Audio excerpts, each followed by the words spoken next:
Welcome to today's webinar, Tips for Working with Your Local Lender. This is part of our ongoing Learn at Lunch series. If you have questions for our presenter, Scott Clausen, please enter them into the chat box in the lower right corner of the screen. He will answer questions at the end of the presentation. We have additional information on this and other farm management topics at the eFarm Management website.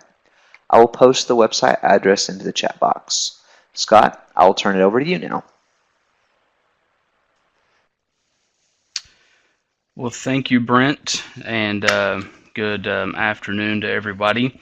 As Brent said, my name is Scott Clausen, and I've spent a decent portion of my professional experience in banking in various capacities with a few different sizes of institutions. And so I guess that's what is going to provide, that combined with my extension background, the, I guess, context for today's discussion. So the first disclaimer I kind of want to toss out there is that all banks and borrowers and situations are different. So while I feel that most of this information will be valid for most folks, depending on the size of your loan request, your leverage position, and things like that, not all of these factors may come into play. And so some of the pieces of this information might be stressed a little more or less in your situation, kind of depending on the pieces of the puzzle that are all coming together there. So I'll start with a little humor here, but there is kind of a story behind it. So since I spend most of my time east of 35, I tend to see more livestock-related systems and operations, and so note the date of this comic down at the bottom of the screen is 2015, as when it was run in Farm Talk, and so provides a little context. And so the operator says, made money on the cattle, what went wrong, but kind of the lesson here is how did that translate to the banker? What information was provided to that person to show that money was made on that set of cattle? In many situations that I've been involved in, from both sides of the desk of the banker, either as me, the borrower, or me and the lender, experience would tell us that a breakdown in communication is generally the biggest issue that we have when problems arise. And so, most of the rest of this webinar will be talking about what specifically to communicate, but the biggest issue that I've experienced is just communication in general. And so while we'll talk about some details, the big picture here is the communication is key, and doing it proactively when issues arise or when requests are needed, and not reactively when we're trying to go fix something that maybe has already been done. So just as a little context to the presentation here, this is from the most recent ag credit survey done by the Kansas City Fed. And so if we look at the far right side of the graphic, you'll see that Oklahoma is listed there. And you can see the increase in the amount of farm loan requests that are denied because of cash flow shortages. And so this is pretty interesting. Just in general, ag default rates aren't specifically high. But as we look at kind of the reasons why, I think that does shed some light on some of the things that we'll talk about in this particular webinar. As we deal with, low crop commodity prices and being at a high supply portion in the cattle cycle, our relationship and communication with our lender is going to be very important. So some of the things that we are going to hit specifically as we work through here are listed here. And one of the things I just kind of want to start with is a perspective from both sides of the desk and kind of looking at what both sides need to develop a good relationship there. We're going to talk some specifics about documentation and paperwork to provide and why it would be important. And then we're going to look at just some of the underwriting issues that usually arise or that can arise and kind of maybe shed some light on why those things happen. So the first one that I want to hit on, and kind of the first kind of perspectives from both sides of that, is, I felt like when I was a lender and sometimes as a borrower that, the customer always felt like I didn't want to loan them money. And I think the thing to keep in mind is that, and that's what the comic would indicate, but the thing to keep in mind is that the relationship between the borrower and the lender is mutually beneficial, meaning that for something good to happen here, both sides need to have success and succeed. So I think one of the misconceptions is always that, the lender doesn't want to borrow money when in fact, or loan money, excuse me. In fact, the lender needs that professionally. They need to make good loans. They need to show loan growth in their portfolio. Um, and the borrower, I think maybe feels like that the lender's coming in looking for a way to say no. And if that's the case, then we've probably need to hit the reset button all the way around on that deal. But the borrower's needing funding. They're needing resources to execute a plan that they have, continuation of current operations, things like that. The thing to keep in mind, though, is that the borrower, in most cases, tends to look at the best case scenario. And I apologize, it looks like that got cut off a little bit on the graphic, but it tends to look at a best case scenario. And in my situation, east of 35, we're looking at I need to. I can get cattle bought this cheap, or I can get them sold this high, or it's not going to cost me that much to grow them. Things like that. The lender on the other side is a little more cautious in terms to, look at, yeah, but what if this happens? What's our outcome? And so I think the thing to keep in mind here is that, from my banking days, you hear about kind of a 90-10 rule, which means you spend 90% of your time dealing with the 10% of your customers who may not have done what they told you they were going to do. And so that's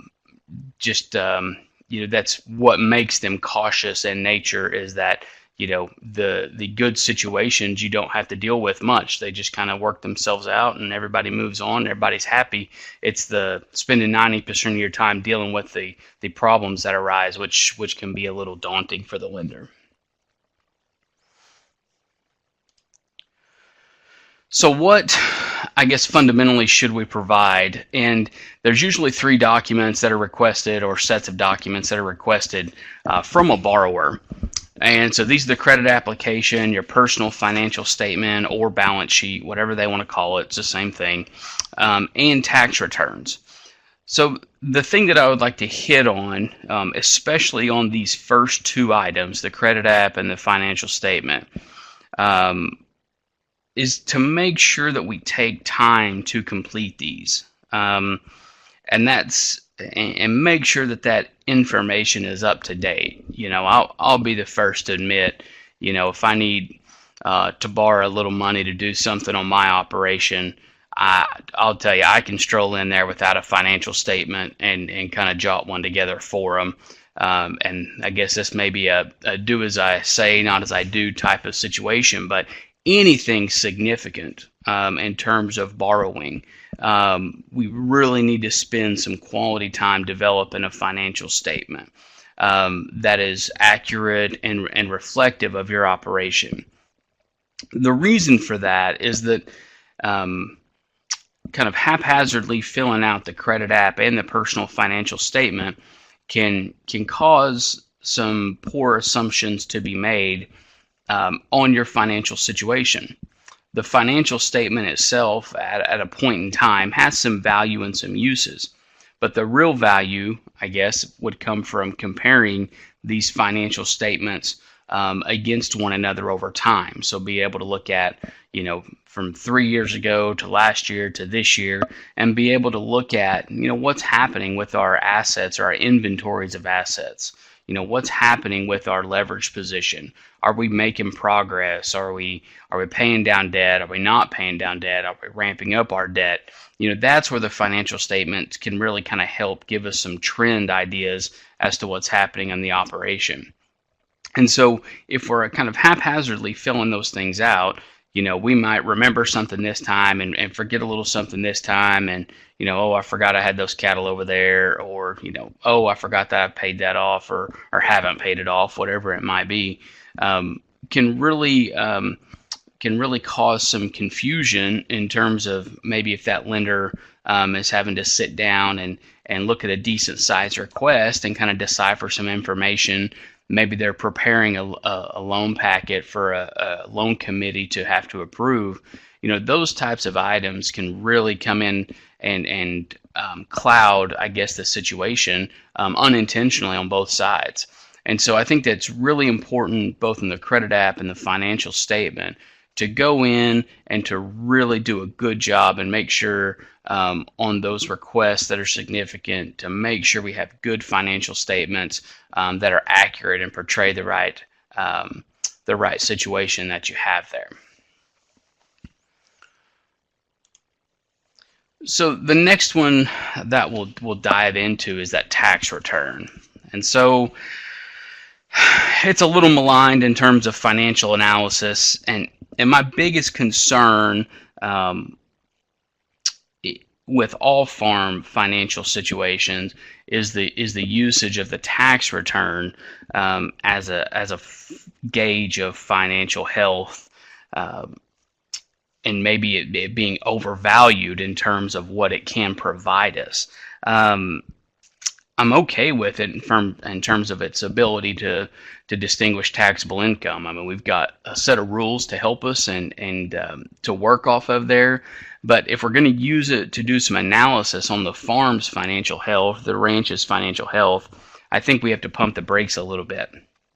Now, like I said, as a lender, in using this form from stints in secondary market mortgage lending to big farm operations and real estate and livestock loans, we all have to do this and use this piece of information. So, your lender's going to request it, and they have to request it. They don't really have any option there.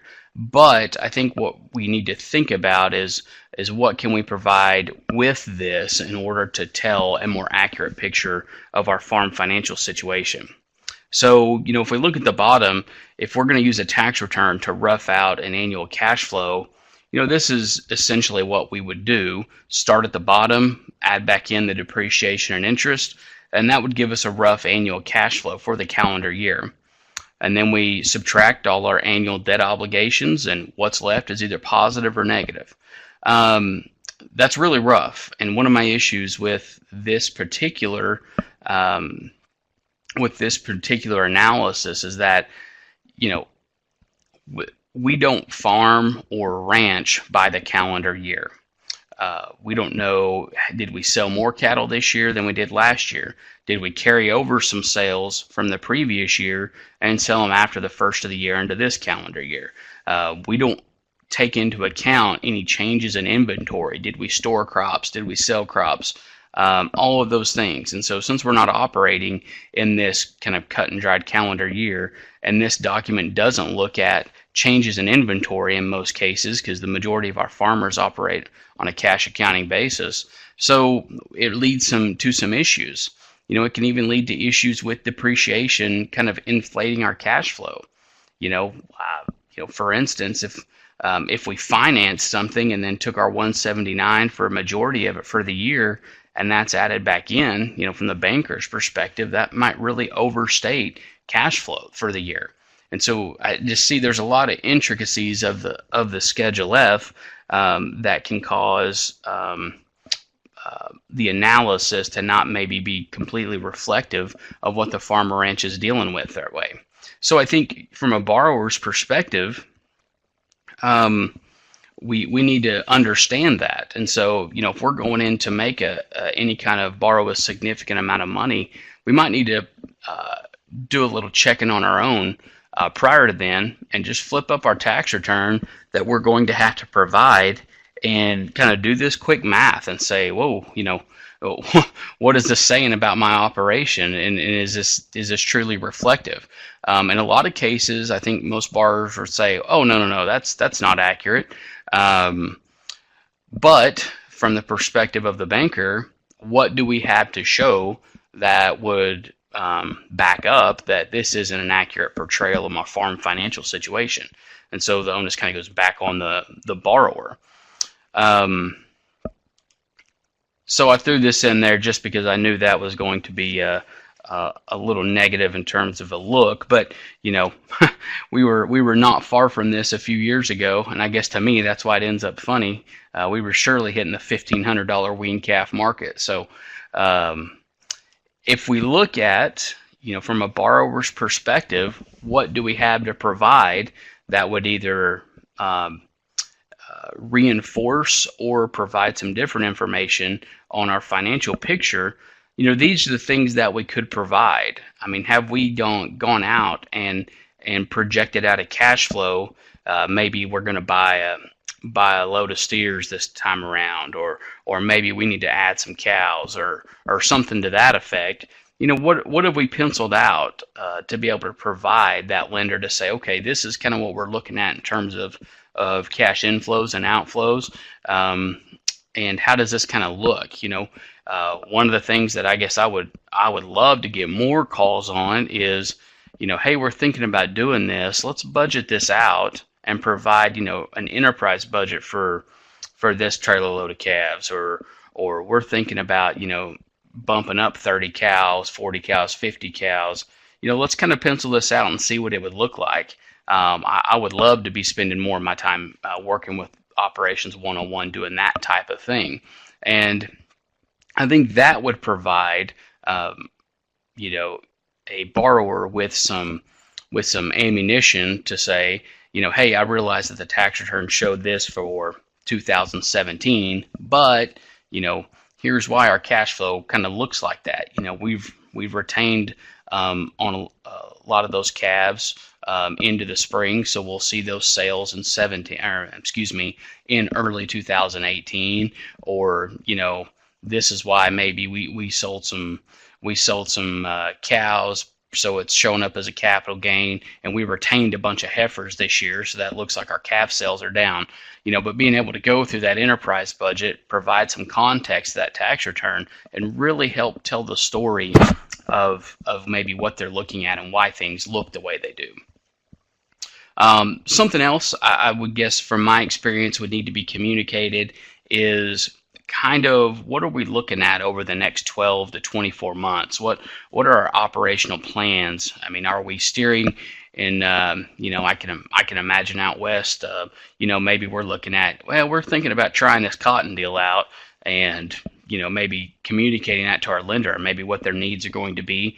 In eastern Oklahoma, I see some migration from guys doing the stocker cattle deal that are normally running cattle on grass all year here, maybe changing gears and going to the cow deal. I'm assuming, we're at a different point in the cycle. We might see some more changes happening here, but, communicating those goals to your lender so that they can kind of help you and work with you in terms of kind of what they might possibly need, or maybe helping frame helping you kind of frame some of what your plans are in your particular operation. The biggest thing, though, on all of that is just to have a plan and be able to, kind of put that plan down on paper, be able to discuss it. I just, one of the things that always made me a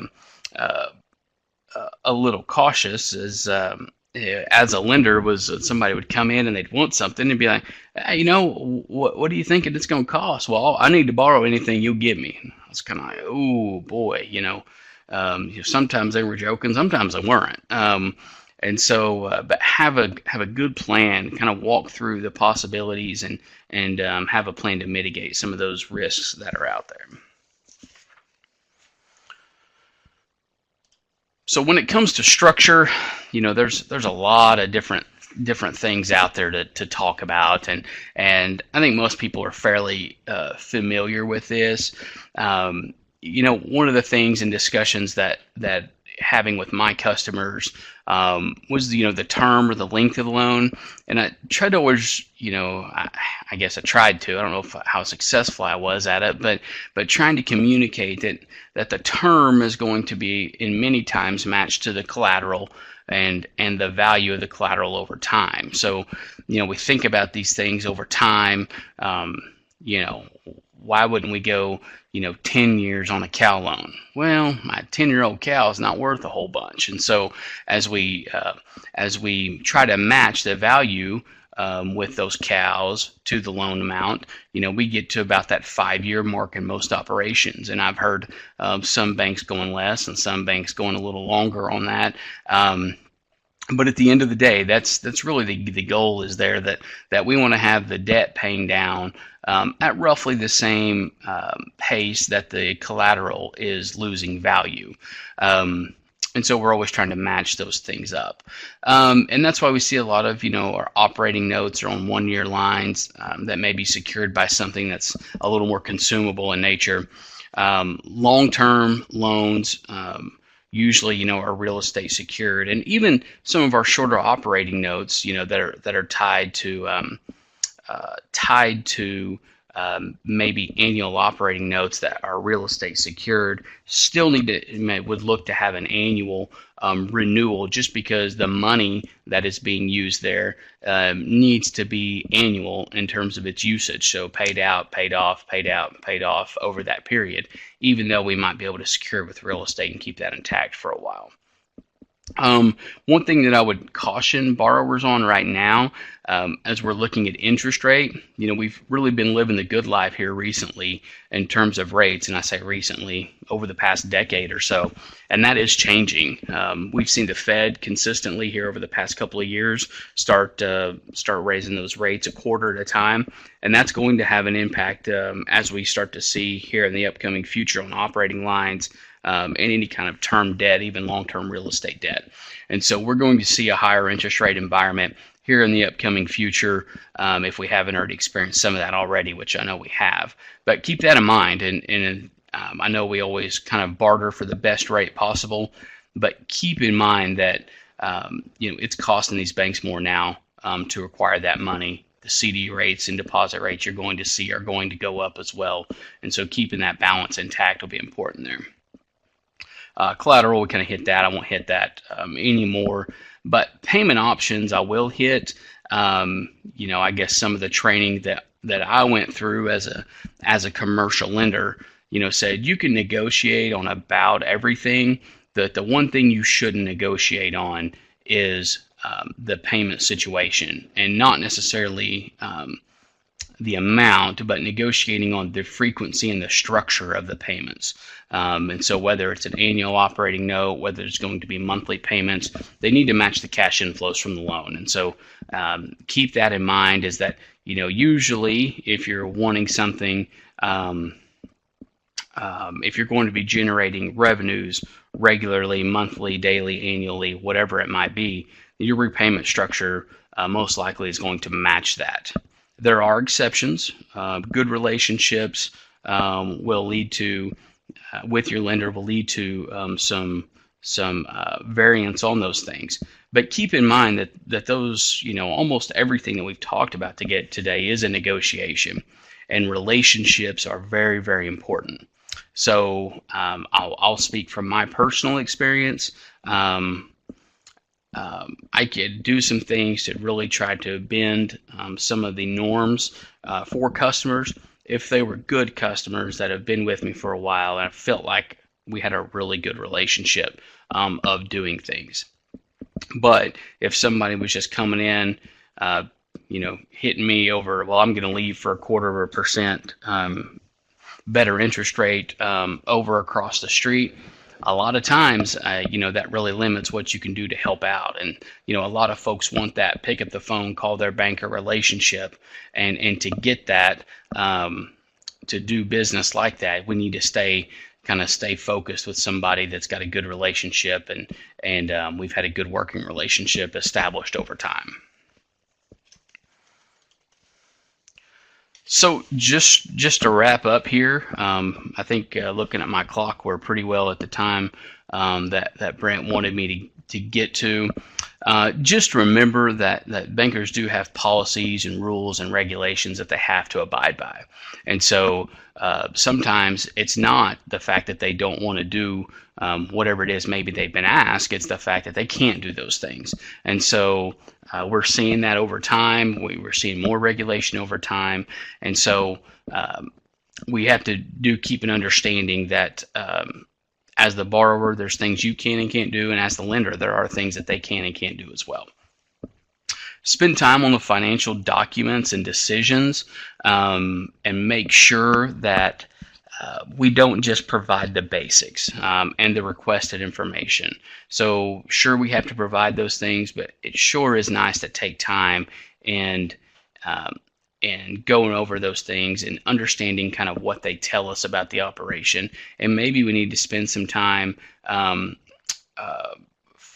coming up with maybe the reasons why those things to do that. You know, I've seen it a million times. You pull up somebody that's had great credit all their life, and then all of a sudden their credit report shows something out there that they weren't even aware of. Maybe it's a $25 medical collection that has come through. And those things are very, very common. But knowing about them ahead of time, not that they're going to make a decision based on that solely, but just being like, hey, I saw this, I'm working on getting it cleared up or whatever it is. Those things always pop up out there. And it's even magnified bigger on farm and ranch operations. So, maybe a reason that cash flows are down for a year maybe have more to do with, we decided to hold those calves another 60 days rather than we're really struggling, but we just need to be ready to discuss it. Not all banks are the same. They have different policies and procedures, different preferences for what they like to do. And so, a bank is not a bank. So keep that in mind and find the ones that fit your operation, that you feel like provide the services that you need, and have the experience and people in place that understand maybe the business and operation that you're in. And I know I skipped a few of them there because I just like to kind of put them all together. That a good relationship with the lender, from the lender and the borrower, are very, very important. And so I'd like to just stress that relationship is built on not necessarily always things working out perfectly, but they're built on good communication, understanding that everybody's got kind of the same goal in mind, and just communicating everything clearly and openly, and everybody kind of pulling their weight. And with that, those relationships are really good over time. You'll get the benefits from those that you need over time. And those things are just very, very vital. And so communicate, build strong relationships with those folks, and there's not too many things that'll pop up that you guys can't get worked through. So yeah, James, I see your question in the box though. Is it the individual banker or the institution is important? Because yes, you do see movement on there. I don't know that there's a cut and dried answer for that. That is something that we're seeing very prevalently right now across the banking business and everything else. So, I don't know. That'd be a case by case deal. There are institutions that are very focused on, let's say ag lending. And so I guess you would hope that the person that comes and fills in has that background and information and can help you out. At the same time, though, I mean, some of the things that you see for commercial lending and training is for that lender to develop a specialty and to be a specialist in whatever it might be. And so maybe they might take that with them. So yeah, I don't know if there's a cut and dried, but sure, there is some migration that happens there, and between banks and institutions, and don't be surprised if you get the phone call from your banker that says, hey, I'm with Bank X now, and I'd sure like to come talk to you. So I think that's going to be dependent on where is your relationship and how you see it working out for you. and feeling like, is it the institution or is it that lender that gives me um, the satisfaction to keep doing what I've been doing? Um, we appreciate everyone's attendance and everyone giving us feedback by filling out the survey. Scott included a link to it at the bottom of this slide. Thank you for joining us today. I want to remind everyone that our next webinar on farm labor resources will be Tuesday, July 17th at noon. And so if there are no other questions, we will see you next time. Goodbye.